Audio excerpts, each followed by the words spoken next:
¿Qué tal? Buenas tardes con todos. Sí, ahí la estoy presentando. ¿Sí pueden verla? Ya. Bien, muy buenas tardes con todos. Ah, pues el día de hoy voy a comentarles acerca de la experiencia que tengo sobre cómo poder publicar adecuadamente casos clínicos, cómo enfocarlos,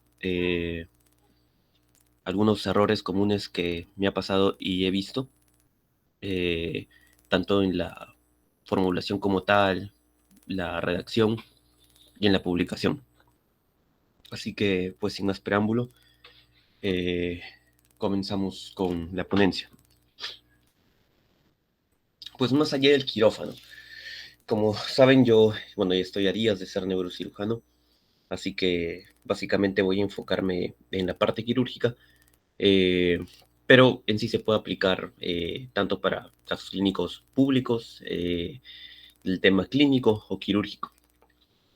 Eh, Ahora, ¿por qué es importante la publicación de casos? Vamos a llegar a esta diapositiva de nuevo. Pero pues, usualmente, ¿no? Vemos que en la jerarquía de diseños de investigación, los reportes de casos o series de casos, algunas revistas consideran tres o más, otras dos o más, para ser considerado una serie de casos, varía en base a cada revista. Está en función, no es como que, bueno, pero es un reporte de caso, es un trabajo menor. No, porque justamente gracias a estos reportes de casos es donde se abren las preguntas para generar trabajos que puedan indagar aquello.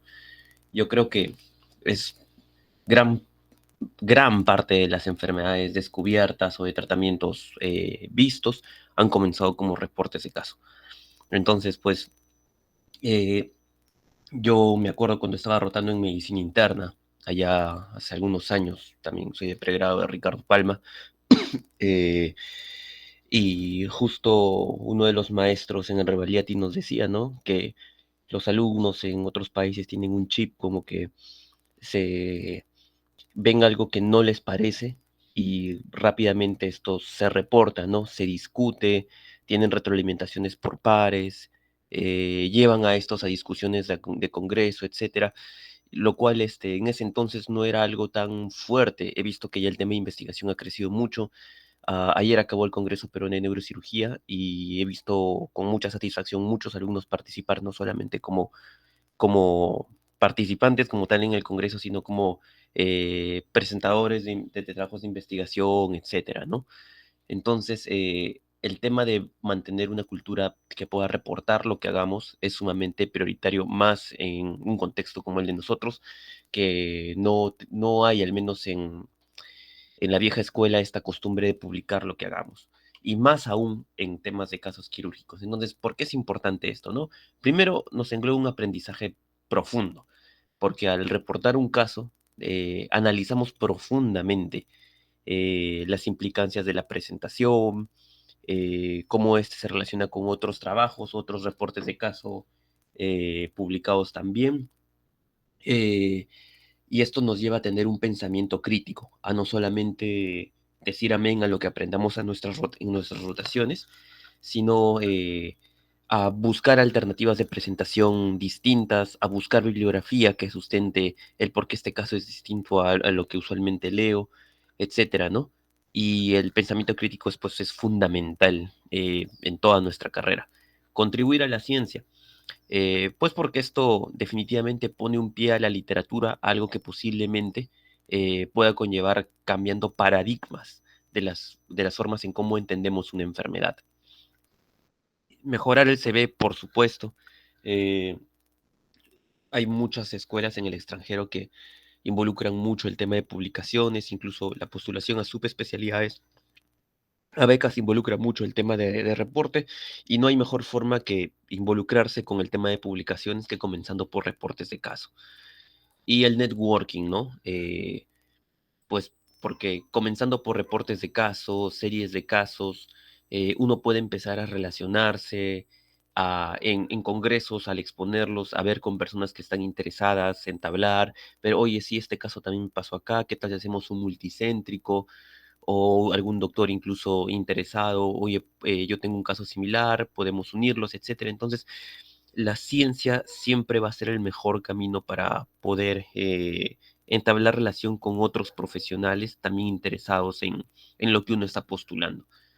Entonces, mi mensaje con esto va, yo creo que pues todos ustedes en mayoría son público de pregrado, comiencen desde ahora sin miedo con los reportes de caso. Entonces, pues principalmente, ¿qué reportar, no? Eh, pues porque tampoco no todo es reportable. Yo he estado como jurado con esto en uno de los congresos científicos nacionales de la SOCIMED en una parte de reportes de caso. Y hay cosas sí importantes que reportar y otras cosas que no.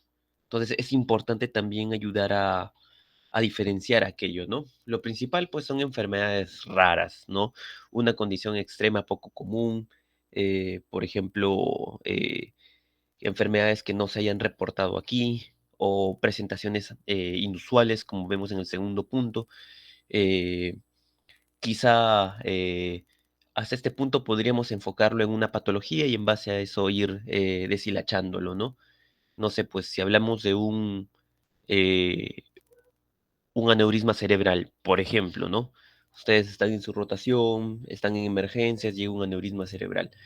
Entonces el aneurisma se opera, se clipa y el paciente salió bien. Glasgow 15, todo bien. Entonces, ¿eso se reportaría?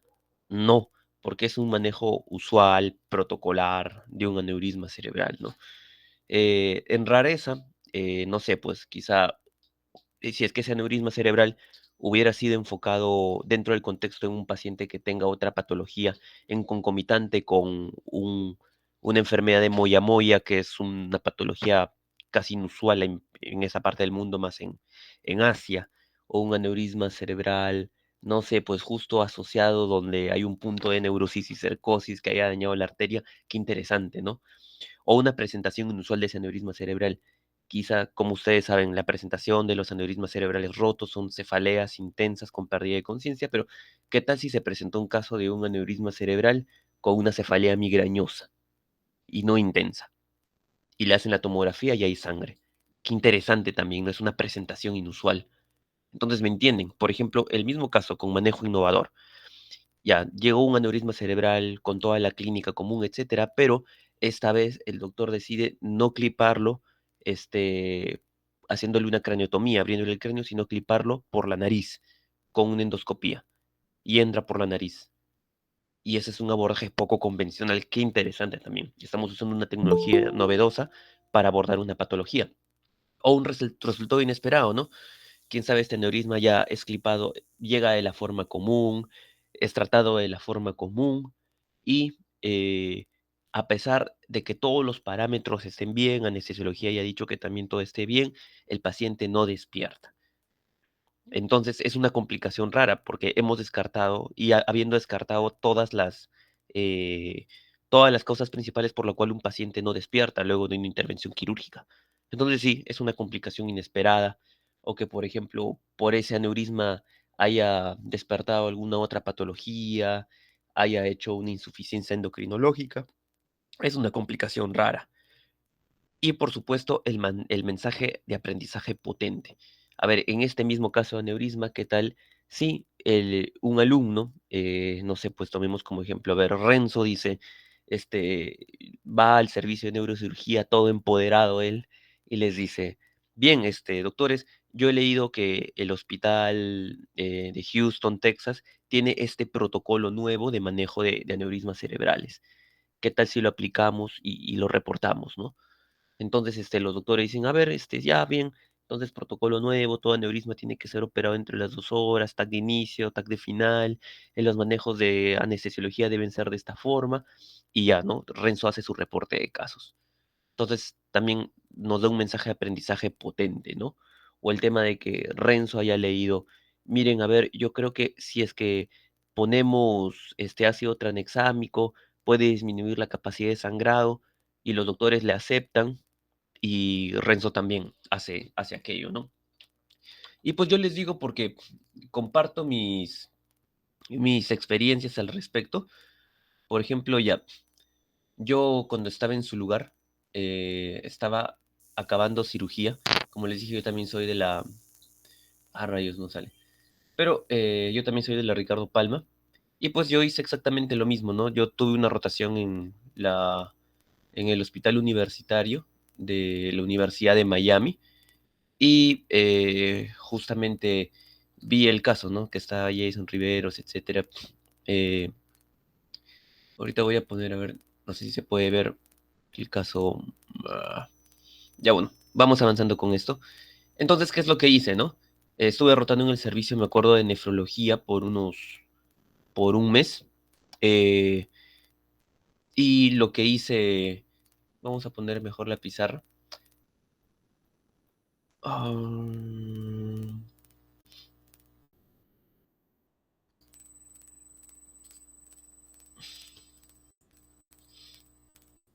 ya. Y lo que hice fue esto, ¿no? Usualmente hay pacientes que tienen una alta tasa en oncología de acidosis metabólica. Y estos pacientes oncológicos, más cuando son oncologías, enfermedades oncológicas de la sangre, esto es debido a un efecto, ¿no? Llamado el efecto Warburg, que justamente hace que todo la glucosa se metaboliza de vía anaerobia, ¿no? Independientemente si hay oxígeno o no, y eso empeora la acidosis metabólica. ¿Cuál es la cura de esto? Que el paciente se someta a quimioterapia. Pero teníamos un paciente que tenía falla renal, no se podía someter a quimioterapia. Entonces yo estuve revisando ahí por mi cuenta y vi que puedes darle sobredosis de tiamina, vitamina B1, pues porque en ese tipo de pacientes, porque la vitamina B1 es es una coenzima de la piruvato deshidrogenasa. Y si recuerdan sus clases de bioquímica con la doctora Ho, la piruvato deshidrogenasa es una de las enzimas que comienza el ciclo de Krebs y hace que la glucosa se metaboliza de forma aerobia, ¿no? Y ya no genera tanto ácido láctico y debería disminuir la acidosis metabólica. Y lo genial de dar megadosis de vitamina B1 es que los efectos adversos son infrecuentes. Entonces, pues me empoderé y le dije a la doctora, a la jefa del servicio, doctora, mire, he revisado esto, podemos hacerlo. Lo miró, dijo, bueno, igual el paciente es como que ya no hay mucho que hacer por él, hay que hacerlo. Y le hicimos megadosis de vitamina B1 y bajó la acidosis y la doctora, el servicio ya de oncología de la Universidad de Miami, pues me felicitó y con eso me gané una carta de recomendación de ellos y publicamos el casito. Entonces, eso es lo que les digo, ¿no? Buscar alternativas y, y esto simboliza cosas por las cuales poder reportar. Así que les invito a hacer lo mismo, ¿no? En cada uno de los servicios y en las rotaciones en los que estén. Ahora, continuando, ¿no? ¿Cuál es la anatomía entonces, ¿no? De un reporte de caso? Eh, pues básicamente el título tiene que ir enfocado a donde tú estás enlazando el caso, ¿no? Si vas a hablar de una nueva técnica quirúrgica para un clipaje de aneurisma, tiene que estar eso escrito en el título como tal. Resumen de autores, no hay mucho que hablar con esto, es similar a todo lo demás, igual con palabras claves, pero lo que sí hablemos es de la introducción. Es muy importante porque es un error que veo frecuente cuando doy mentoría por esto de reportes de casos a algunos chicos de pregrado, que se confunde mucho con lo que ponemos en la introducción y en la discusión como tal, ¿no? La introducción nos habla de la importancia de este caso y el contexto como tal, ¿no? No sé, pues, si en el mismo caso que dijimos anteriormente, si es que es un aneurisma roto con una presentación inusual, entonces en la introducción hablamos cierto que en el país mueren tanta cantidad de pacientes por aneurisma, que no se tratan como tal, más en un país de medianos y bajos ingresos, por lo cual es importante hablar de esta serie de reportes de caso, porque ayuda a que los médicos puedan observar mejor la clínica de estos pacientes. Y en la discusión que ponemos, comparamos lo que hacemos con otros casos, ¿no? En otros pacientes se presentó de esta forma, ese estudio encontró que los aneurismas se pueden presentar con esta clínica y esas son las tasas, digamos, de morbilidad, de mortalidad. Quizá la clínica pueda ser un predictor de morbimortalidad de estos aneurismas. ¿Me entienden? Es importante siempre hacer esta diferencia de lo que ponemos en la introducción y la discusión. Luego de aquello viene la descripción como tal, ¿no? Eh, Cabe resaltar que la descripción no es una historia clínica y es lo que yo también veo frecuentemente cuando hago esto con los chicos de pregrado, que copian y pegan como tal una historia clínica, ¿no? Por ejemplo, esa es una historia clínica de mi servicio, ¿no? Como tal que ponen, ¿no? Paciente acude al Hospital San José debido a que presentó trastorno de conciencia y tendencia al sueño en su habitación sin poder obedecer órdenes, menciones familiares, además de cefalea intensa sin asociarse a vómitos ni convulsiones, por lo que en el Hospital San José se realiza TEN, encontrándose hemorragia subparanoidea. Por lo que queda referido al Hospital Daniel Alcides Carrión ingresando a la UCI y posterior hospitalización. A ver, ¿qué opinan de esto? Participemos. O sea, porque uno puede decir, ah, ya, doctor, mire, ya he visto la historia clínica, copio, pego y ya está, ya tengo el reporte. ¿Cuántos tenemos aquí? Por la privacidad del paciente, podría ser. Ah, claro, es un buen punto. Vamos a verlo eso luego. Digamos que solo nos enfoquemos acá en la enfermedad actual.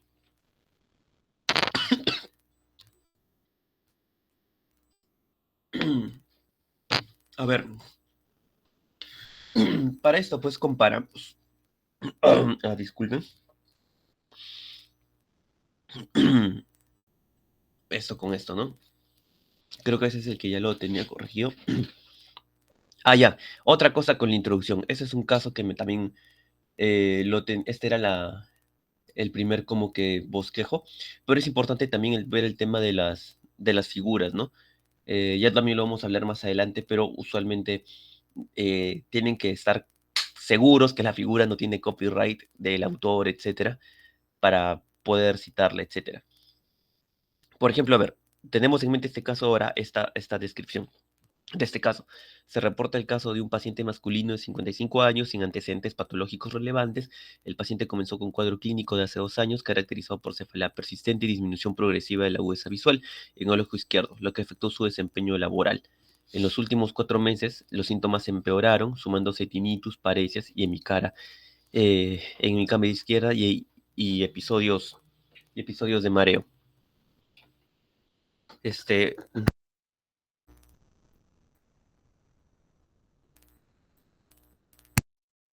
Entonces, como vemos acá, hay una diferencia, ¿no? Marcada. Eh, pues porque los casos tendrían que ser más puntuales. Justamente el tema de no es relevante para un caso, por ejemplo, no, poner el nombre de todos los hospitales, poner el nombre, digamos, a dónde se ingresa a UCE y posteriormente a hospitalización, no es relevante para un caso. Usualmente cuando ven los casos son muy, muy, muy puntuales en base a esto. Y también describir todo el examen físico como tal, como también lo he visto, no es relevante.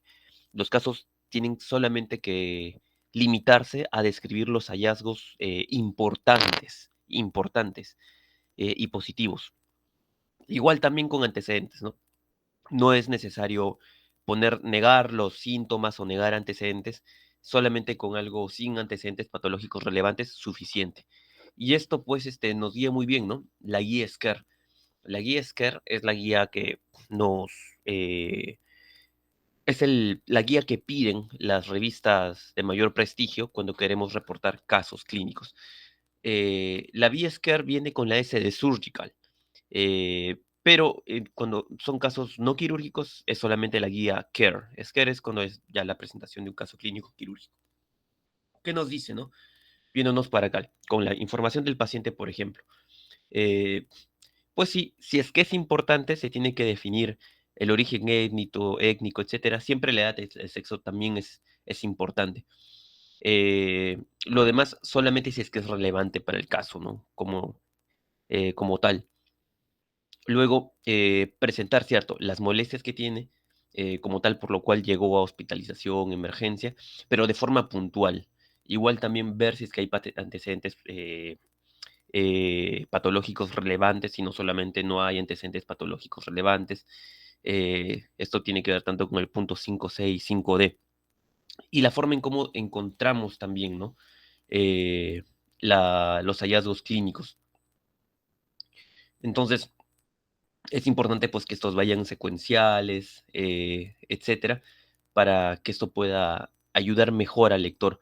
Si es que se puede hacer una línea de tiempo, como les voy a presentar ahora, pues mucho mejor.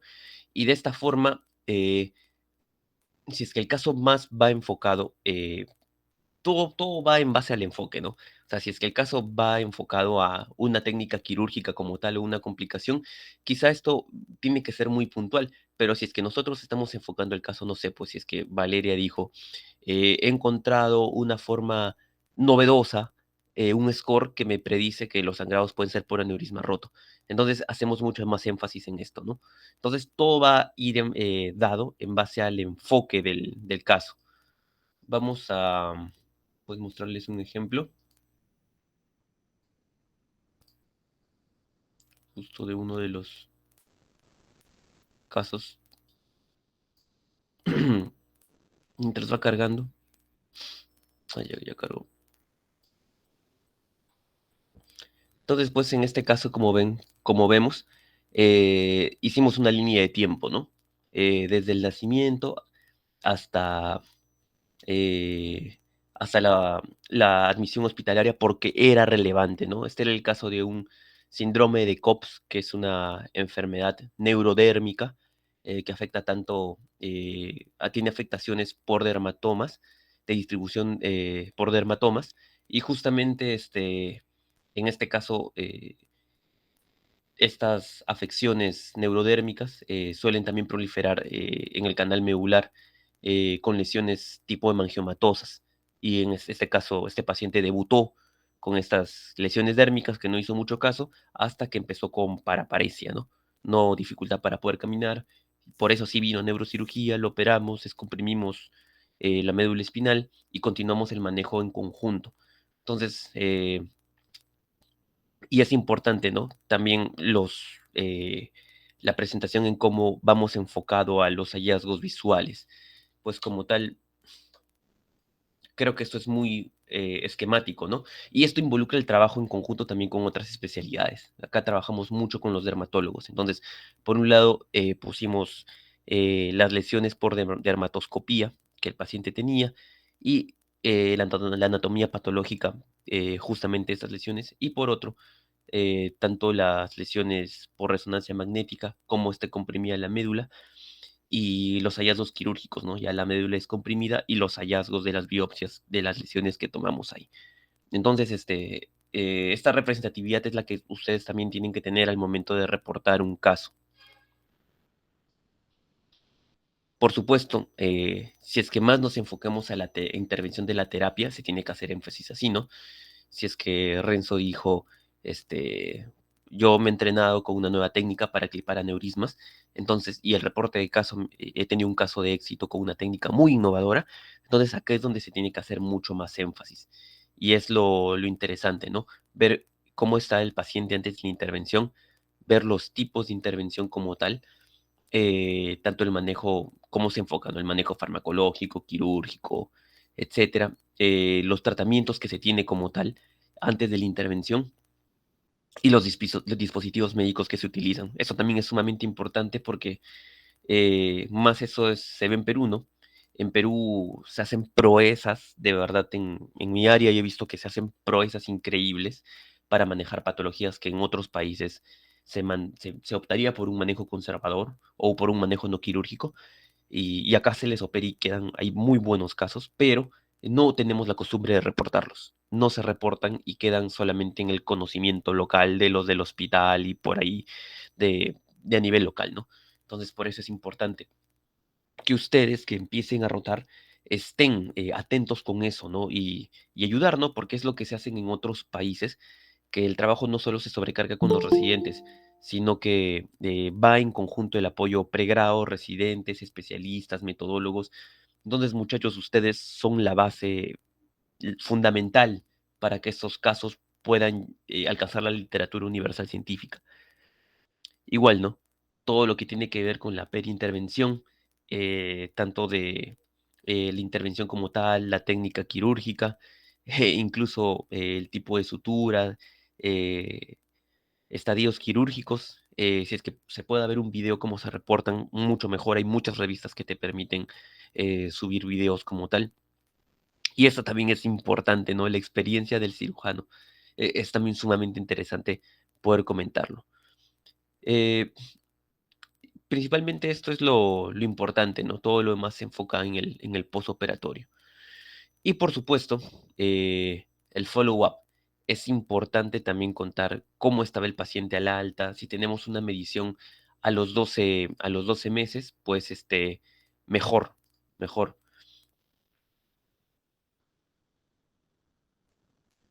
como tal. Siempre poner, ¿no? A los 12 meses el paciente se mantiene con una función motora de 5/5 y no han emergenciado más lesiones dermatológicas. Algunas revistas y también la guía SCARE te ponen, me imagino que debe estar por uno de estos puntos, eh, qué considera el paciente de todo esto, ¿no? Me parece un punto sumamente interesante. Creo que no está en la guía SCARE como tal, pero sí por ahí lo vi en una revista. La opinión del paciente de su intervención, etcétera. Me parece es muy importante también tener la postura del paciente. Si es que desean presentarlo en algún congreso, etcétera, yo creo que eso marcaría un buen punto de referencia. Pues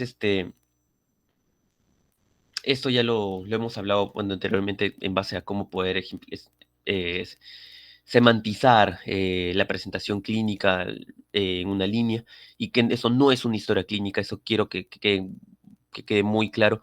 Tiene que ser algo puntual y directo. Como ven, los casos clínicos que les he presentado no son párrafos grandes, es puntual, directo y conciso y solamente hacemos énfasis en lo que para nosotros es importante.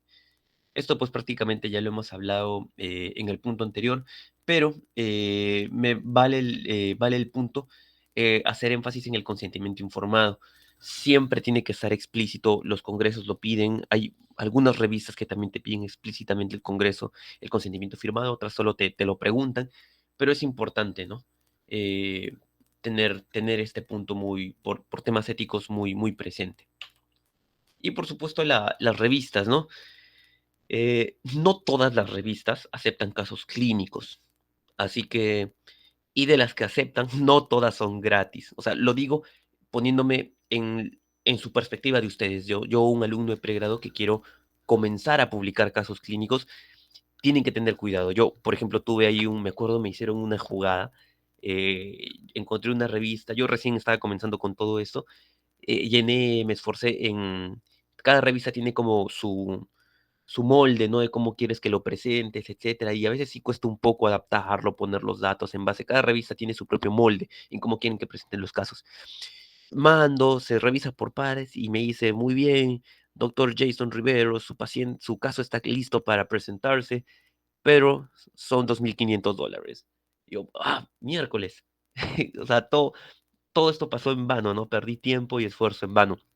Entonces, eso se le llama APS, ¿no? Es un cobro que las revistas tienen para publicar casos y es muy importante que si es que no tienen ese dinero, yo no lo tuve en ese momento, no investiguen muy bien si la revista no tiene ese cobro o no. Entonces, sobre todo eso, ¿no? Vean que, si es que la revista acepta o no casos, algunas revistas solo aceptan reportes de caso, por ejemplo, otras no, y vean que no tengan APS para ustedes que recién quieren comenzar en la investigación.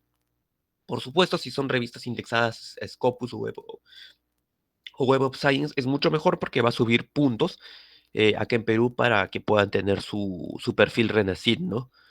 Entonces, principalmente eso, ¿no? Como ven, cada revista tiene sus caprichos, ¿no? En el número de referencias, número de tablas, número de palabras, abstracts. Así que es importante que se conozcan y estudien bien qué es lo que cada revista les pide como tal, ¿no?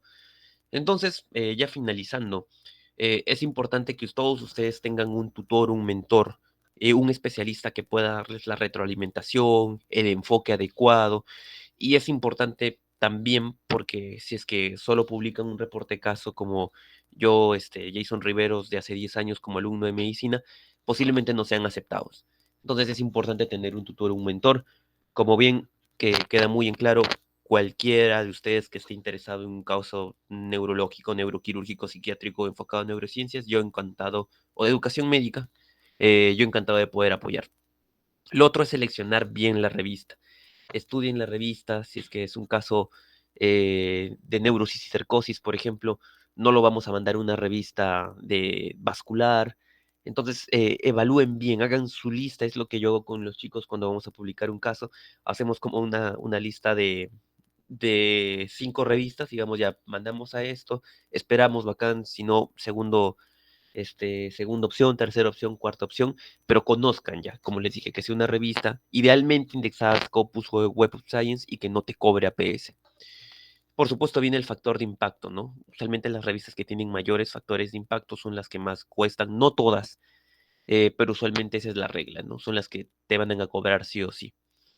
Pues hay muchas herramientas para buscarlo. La inteligencia artificial a mí me ha ayudado mucho a buscar, encontrar revistas, ¿no? Le pongo un prompt como que recomiéndame revistas sin APS que puedan aceptar un caso enfocado en un manejo innovador en aneurisma cerebral y que esté indexada a Scopus Web of Science y me manda pa.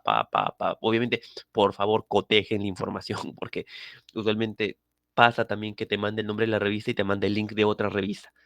Entonces, cotejen siempre, no, la inteligencia artificial no es infalible. Leer las instrucciones de los autores, como les he comentado, cada revista tiene sus caprichos, aspectos éticos y legales. Algunas revistas te piden como tal el consentimiento, etcétera. Otras revistas te piden la percepción del paciente. Y siempre, ¿no? Es por tema ético, si vamos a presentar un caso, si vamos a presentar fotos. También, ojo,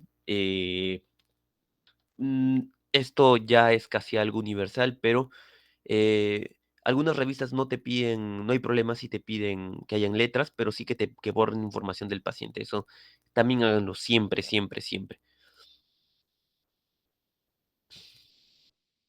Por supuesto, algo que les atrae mucho a las revistas, y esto ya viene con consejos, es con revisiones o gráficos innovadores, ¿no? Por ejemplo, en este caso, considero que haber hecho una tabla comparativa de diagnósticos diferenciados del síndrome de COPS con otros eh, diagnósticos de enfermedades neurocutáneas apoyó mucho, hicimos una buena revisión de la literatura.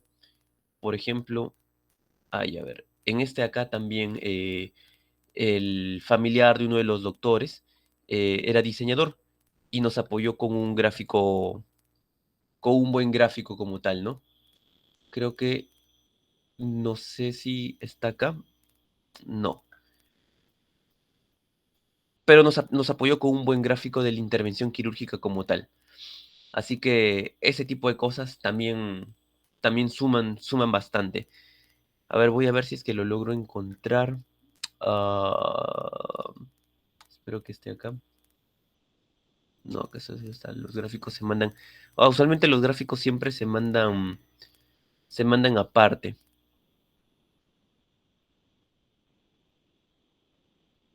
Este es el caso de una complicación atípica de radiocirugía a un paciente con malformación arteriovenosa que luego de la radiocirugía el paciente genera un aneurisma venoso. Una complicación totalmente atípica que valió la pena ser reportado. Ese es el que ya había visto. Ya bueno, ahora lo encuentro. Pero es importante poder presentar adecuadamente, de forma llamativa, digamos, las figuras, los gráficos para los reportes de caso. Creo que esta revista es no paga, si no nos permitiría ver como tal, pero en breve lo encuentro. Y creo que esto es lo más enriquecedor, al menos a mí me ha fascinado mucho, que es la revisión por pares, porque esto te ayuda a aprender también a ti. Cuando mandas las revistas usualmente indexadas, Scopus Web of Science, tiene revisión por pares. ¿Y qué es una revisión por pares? Es que en otra parte del mundo, otra persona que no te conoce a ti ni al paciente, te da su opinión. Y a mí me ha ayudado mucho, tanto aprender en la parte metodológica y aprender de la enfermedad como tal. Entonces te llega al correo tu retroalimentación, que un doctor no sé, pues en España te dice, mira, el caso no está bien enfocado, tienes que ponerlo de esta forma, la enfermedad presentarla así, o la enfermedad sí tiene bastante literatura, entonces eso te ayuda un montón. Yo pienso que es lo más mágico de este proceso. Y pues, como tal, el proceso como tal, ¿no? Eh, y por último, lo que dice la guía al final, la vía SCARE. Sí, pienso que este es un punto también importante, ver el conflicto de intereses, los fondos como tal, y algunas revistas te piden la aprobación del comité de ética. Cada hospital tiene su comité de ética como tal. Entonces, pues creo que hemos hablado de forma muy general de la presentación de casos. Eh, pues he tratado de ser puntual con todo esto, sobre todo con cosas que me hubiese gustado que me hubiesen dicho cuando era alumno y comencé con toda esta aventura, ¿no? De la publicación, de reportar, etcétera. Ustedes son el motor principal para motivar al resto de residentes, de asistentes y por supuesto ustedes siendo la nueva generación en hacer que el Perú esté mucho más presente en el campo de investigación. Hacemos cosas increíbles, hay mucha innovación en este país, pero si es que no eh, abordamos con un cambio de cultura, entender una generación de médicos que publique más y apueste más por la ciencia, no va a haber mucho que podamos lograr. Así que nada, tienen mis contactos ahí. eh, Cualquier pregunta encantado de responder, cualquier cosa que quieran que haga algún detalle. Y por supuesto, queda más en claro, encantado de apoyar con ustedes para cualquier reporte de caso o trabajo de investigación que tengan en general en neurocirugía y neurociencias. Muchas gracias.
Hasta luego.